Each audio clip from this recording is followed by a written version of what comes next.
Hello दोस्तों, स्वागत है आपका हमारे इस YouTube चैनल पे। दोस्तों, कहानी को शुरू करने से पहले एक जरूरी बात, अगर आपने चैनल को सब्सक्राइब नहीं किया है तो पहले आप जल्दी से चैनल को सब्सक्राइब कर दीजिए ताकि आपको हमारी आने वाली नई नई कहानियों की जो नोटिफिकेशन है वो आपको सबसे पहले मिलती रहे। तो चलिए दोस्तों, बढ़ते हैं हमारी आज की कहानी की तरफ। हमें उम्मीद है कि आपको हमारी ये कहानी जरूर पसंद आएगी।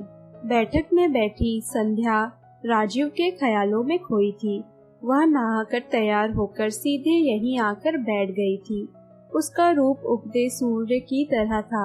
सुनहरे गोटे की किनारी वाली लाल साड़ी, हाथों में ढेर सारी लाल चूड़ियां, माथे पर बड़ी बिंदी, मांग में चमकता सिंदूर मानो सीधे साधे सूर्य की लाली को चुनौती दे रहे थे। घर के सब लोग सो रहे थे मगर संध्या को रात भर नींद नहीं आई। शादी के बाद वह पहली बार मायके आई थी पैर फेरने, और आज राजीव यानी उसका पति उसे वापस ले जाने आने वाला था। वह बहुत खुश थी। उसने एक भरपूर नजर बैठक में घुमाई। उसे याद आने लगा वह दिन जब वह बहुत छोटी थी और अपनी माँ के पल्लू को पकड़े सहमी सी दीवार के कोने में घुसी जा रही थी। नाना जी यही दीवान पर बैठे अपने बेटों और बहुओं की तरफ देखते हुए अपनी रोबदार आवाज में फैसला सुना रहे थे। माला अब अपनी बच्ची के साथ यही रहेगी, हम सबके साथ। यह घर उसका भी उतना ही है जितना तुम सबका। यह सही है कि मैंने माला का विवाह उसकी मर्जी के खिलाफ किया था, क्योंकि जिस लड़के को वह पसंद करती थी वह हमारे जैसे उच्च कुल का नहीं था। परंतु जयराज, जो कि संध्या के पिता के असमय गुजर जाने के बाद इसकी ससुराल वालों ने इसके साथ बहुत अन्याय किया। उन्होंने जयराज के इंश्योरेंस का सारा पैसा हड़प लिया और तो और मेरी बेटी को नौकरानी बनकर दिन रात काम करवाकर इस बेचारी का जीना हराम कर दिया। मुझे पता नहीं था कि दुनिया में कोई इतना भी स्वार्थी हो सकता है कि अपने बेटे की आखिरी निशानी से भी इस कदर मुंह फेर ले। मैं अब और नहीं देख सकता। इस विषय में मैंने गुरुजी से भी बात कर ली है और उन्हें भी यही राय है कि माला बिटिया को उन लालचियों के चंगुल से छुड़ाकर यही ले आया जाए। फिर कुछ देर रुक कर वे आगे बोले, अभी मैं जिंदा हूँ और मुझ में इतना सामर्थ्य है कि मैं अपनी बेटी और उसकी इस फूल सी बच्ची की देखभाल कर सकूं। मैं तुम सबसे भी यही उम्मीद करता हूँ कि तुम दोनों भी अपने भाई होने का फर्ज बखूबी अदा करोगे। और फिर नाना जी ने बड़े प्यार से उसे अपनी गोद में बिठा लिया था। उस वक्त वह अपने आप को किसी राजकुमारी से कम नहीं समझ रही थी। घर के सभी सदस्यों ने इस फैसले को मान लिया था और उसकी माँ भी घर में पहले की तरह घुलने मिलने का प्रयत्न करने लगी थी। माँ ने एक स्कूल में अध्यापिका की नौकरी कर ली थी। इस तरह से उन्होंने किसी को यह नहीं महसूस होने दिया कि वे किसी पर बोझ हैं। नाना जी एवं नानी के परिवार की अपने कुल गुरु में असीम आस्था थी। सबके गले में एक लॉकेट में उनकी ही तस्वीर रहती थी। कोई भी बड़ा निर्णय लेने से पहले गुरुजी की आज्ञा लेनी जरूरी होती थी। संध्या ने बचपन से ही ऐसा माहौल देखा था। अंत वह भी बिना कुछ सोचे समझे उन्हें मानने लगी थी। अत्यधिक व्यवस्था के बावजूद समय निकलकर उसकी माँ कुछ वक्त गुरुजी की तस्वीर के सामने बैठकर पूजा ध्यान करती थी। कभी कभी वह भी माँ के साथ बैठती और गुरुजी से सिर्फ और सिर्फ एक ही दुआ मांगती कि गुरुजी, मुझे इतना बड़ा अफसर बना दो कि मैं अपनी माँ को वे सारे सुख और आराम दे सकूं जिनसे वे वंचित रह गई है। तभी खटकी आवाज से संध्या की सपने में भंग हो गई। उसने मुड़कर देखा। तेज हवा के कारण खिड़की चौखट से टकरा रही थी। उठकर संध्या ने खिड़की का कुंडा लगा दिया। आंगन में झांका तो शांति ही थी। घड़ी की तरफ देखा तो सुबह के 6 बज रहे थे। सब अभी सो ही रहे थे। यह सोचते हुए वह भी वहीं सोफे पर अधलेटी हो गई। उसका मन फिर अतीत में चला गया। जब तक नाना जी जिंदा रहे उस घर में वह राजकुमारी और माँ रानी की तरह रही, मगर यह सुख उन दोनों के हिस्से बहुत दिनों के लिए नहीं रहा था। एक वर्ष बीतते बीतते अचानक एक दिन हृदय गति रुक जाने के कारण नाना जी का देहांत हो गया। सब कुछ इतनी जल्दी घटा कि नानी को बहुत गहरा सदमा लगा। अपनी बेटी व नातिन के बारे में सोचना तो दूर, उन्हें अपनी ही सुध-बुध न रही। वे पूरे तरह से अपने बेटों पर आश्रित हो गई और हालात के इस नए समीकरण ने संध्या और की माँ माला की जिंदगी को फिर से कभी न खत्म होने वाले दुखों के द्वार पर ला खड़ा कर दिया। नाना जी के असमय देहांत और नानी जी के डगमगाते मानसिक संतुलन ने जमीन जायदाद, रुपए पैसे, यहाँ तक कि घर के बड़े की पदवी भी मामा के हाथों में थमा दी। अब घर में जो भी निर्णय होता वह मामा जी की मर्जी के अनुसार होता। कुछ वक्त तक तो उन निर्णयों पर नानी ने हाँ की मुहर लगवा जाती रही, पर उसके बाद वह रस्म भी बंद हो गई। छोटे मामा मामी बेहतर नौकरी का बहाना बनाकर अपना हिस्सा लेकर विदेश में जाकर बस गए। अब बस बड़े मामा मामी ही घर के सर्वा थे। माँ का अपनी नौकरी से बचा खुचा वक्त रसोई में बीतने लगा था। माँ ही सुबह उठकर चाय नाश्ता बनाती, उसका और अपना टिफिन बनाते वक्त कोई ना कोई नाश्ते की भी फरमाइश कर देता, जिसे माँ मना नहीं कर पाती थी। सब काम निपटाते निपटाते भागते दौड़ते वे स्कूल पहुँचती। कई बार तो संध्या को देर से स्कूल पहुँचने पर डांट भी पड़ती। इसी प्रकार शाम को घर लौटने पर जब माँ अपनी चाय बनाती तो बारी बारी पूरे घर के लोग चाय के लिए आ धमकते और फिर वे रसोई से बाहर ही नहीं आ पाती। रात में संध्या अपनी पढ़ाई करते करते माँ का इंतजार करती कि कब वे आए तो वह उनसे किसी सवाल अथवा समस्या का हल पूछे। अगर माँ को काम से ही फुर्सत नहीं होती और वह कॉपी किताब लिए लिए ही सो जाती। जब माँ आती तो बड़े प्यार से उसे उठाकर खाना खिलाती और सुला देती।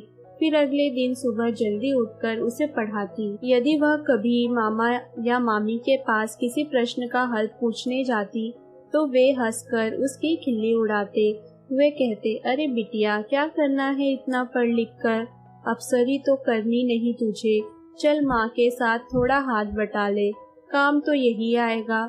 वह खींचकर वापस आ जाती, परंतु उनकी ऐसी उपहास भरी बातों से उसने हिम्मत न हारी, न ही निराशा को अपने मन में घर करने दिया, बल्कि वह और भी दृढ़ इरादों के साथ पढ़ाई में जुट जाती थी। मामा मामी अपने बच्चों के साथ अक्सर बाहर घूमने जाते और बाहर से ही खा पी कर आते, मगर भूल कर भी कभी न उससे ना ही माँ से पूछते कि उनका भी कहीं आने जाने का या बाहर का कुछ खाने का मन तो नहीं। और जब भी घर में कोई बहुत स्वादिष्ट चीज बनती तो मामी अपने बच्चों को पहले परोसती और उनके उससे ज्यादा देती। वह एक किनारे चुपचाप अपनी प्लेट लिए अपना नंबर आने की प्रतीक्षा में खड़ी रहती। सब से बाद में मामी अपनी आवाज में बनावटी मिठास भरकर उससे बोलती, अरे बिटिया, तू भी आ गई, आ जाओ कहकर बचा खुचा कंजूसी से उसकी प्लेट में डाल देती। तब उसका मन बहुत कठोरता और कह उठता कि काश आज उसके भी पापा होते तो वे उसे कितना प्यार करते, कितने प्यार से उसे खिलाते। तब किसी की भी हिम्मत न होती जो उसका इस तरह मजाक उड़ाता या खाने पीने को तरसता। तब वह तकिए में मुंह छुपाकर बहुत रोती, मगर फिर माँ के आने से पहले ही मुंह धोकर मुस्कुराने का नाटक करने लगती कि कहीं माँ ने उसके आंसू देख लिए तो वे बहुत दुखी हो जाएगी और वे भी उसके साथ रोने लगेगी, जो वह हरगिज नहीं चाहती थी।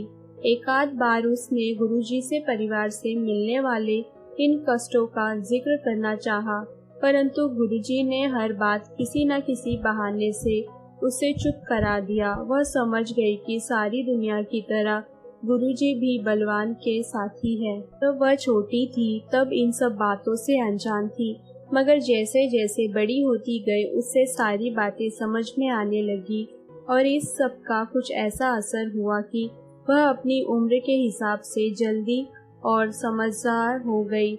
उसकी मेहनत व लगन रंग लाई और एक दिन बहुत बड़ी अफसर बन गई। गाड़ी बंगला, नौकर चाकर, ऐशो आराम सब कुछ उसके पास था। उस दिन माँ बेटी एक दूसरे के गले लगकर इतना रोई कि पत्थर दिल हो चुके मामा मामी की भी आंखें भर आई। नानी भी बहुत खुश थी और अपने पूरे कुनबे को फोन करके उन्होंने बड़े गर्व से यह खबर सुनाई।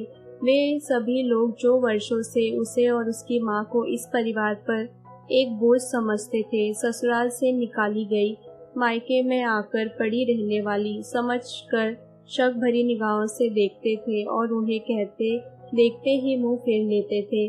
आज वही सब लोग उन दोनों की प्रशंसा करते नहीं थक रहे थे। मामा मामी ने तो उसके अफसर बनने का पूरा क्रेडिट ही स्व को दे दिया था और गर्व से इतराते फिर कह रहे थे।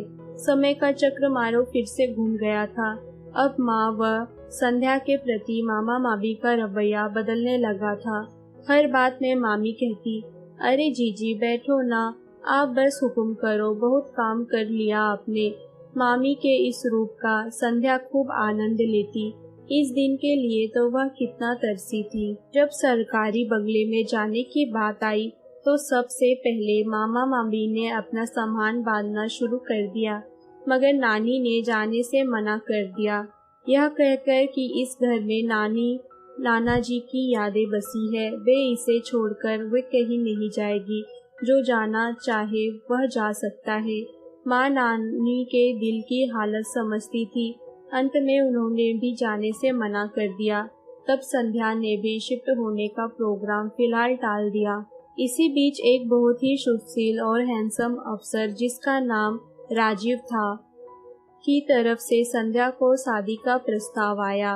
राजीव ने खुद आगे बढ़कर संध्या को बताया कि वह उसे बहुत पसंद करता है और उससे शादी करना चाहता है। संध्या को भी राजू पसंद था। राहुल और संध्या को अपने घर अपनी माँ से भी मिलाने ले गया। राजीव ने उसे बताया कि किस प्रकार पिताजी के देहांत के बाद माँ ने अपने संपूर्ण जीवन की आहुति सिर्फ और सिर्फ उनके पालन पोषण के लिए दे दी। घर घर काम करके, रात भर सिलाई कुढ़ाई बुनाई करके उसे इस लायक बनाया कि आज वह इतना बड़ा अफसर बन पाया है कि उसकी माँ के लिए वह और उसके लिए उसकी माँ दोनों की बस यही दुनिया थी। राजीव का कहना था कि अब उनकी इस 2 छोरे वाली दुनिया का तीसरा छोर संध्या है, जिसे बाकी दोनों छोरों का सहारा भी बनना है और उन्हें मजबूती से बांधे भी रखना है। यह सब सुनकर संध्या को महसूस हुआ था कि यह दुनिया कितनी छोटी है। वह समझती थी कि केवल एक वही दुखों की मारी है, मगर यहाँ तो राजू भी कांटों पर चलते चलते ही उस तक पहुँचता है। अब जब वे दोनों हमसफर बन गए तो उनकी राहें भी एक है और मंजिल भी। राजीव की माँ संध्या से मिलकर बहुत खुश हुई। उनकी होने वाली बहू इतनी सुंदर, पढ़ी लिखी तथा सुशील है, यह देखकर वे खुशी से फूली नहीं समा रही थी। झट से उन्होंने अपने गले की सोने की चेन उतारकर संध्या के गले में पहना दी और फिर बड़े स्नेह से संध्या से बोली, बस बेटी अब तुम जल्दी से यहाँ मेरे पास आ जाओ और इस घर को घर बना दो। मगर एक बार फिर संध्या के परिवार वाले उसकी खुशियों के आड़े आ गए। राजीव दूसरी जाति का था और उसके यहाँ मीट मछली बड़े शौक से खाया जाता था, जबकि संध्या का परिवार पूरी तरह से पंडित बिरादरी का था, जिन्हें मीट मछली तो दूर प्याज लहसुन से भी परहेज था। घर पर सब राजीव के साथ उसकी शादी के खिलाफ थे। जब संध्या की माँ माला ने संध्या को इस शादी के लिए रोकना चाहा तो संध्या तड़प कर बोली, माँ तुम भी चाहती हो कि इतिहास फिर से अपनेपन को दोहराए, फिर एक जिंदगी तिल तिल करके इन धार्मिक अड़बंगों और दुनियादारी के ढकोलसों की अग्नि में अपना जीवन स्वाहा कर दे। तुम भी माँ, कहते कहते संध्या रो पड़ी। संध्या के इस तर्क के आगे माला निरस्त हो उठी।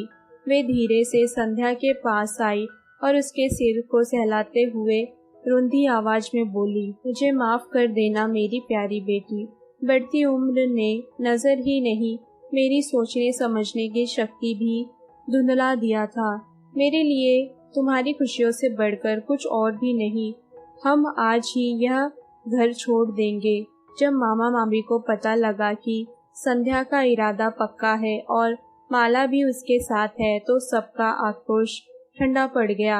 अचानक उन्हें गुरुजी का ध्यान आया कि शायद उनके कहने से संध्या अपना निर्णय बदल दे। बात गुरुजी तक पहुंची तो वे बिखर उठे। जैसे ही उन्होंने संध्या को कुछ समझाना चाहा, संध्या ने अपने मुंह पर उंगली रखकर उन्हें चुप कर रहने का इशारा किया और फिर अपने गले में पड़ा उनकी तस्वीर वाला लॉकेट उतार कर उनके सामने ही फेंक दिया। सब लोग गुस्से में कह उठे, ये क्या पागलपन है संध्या।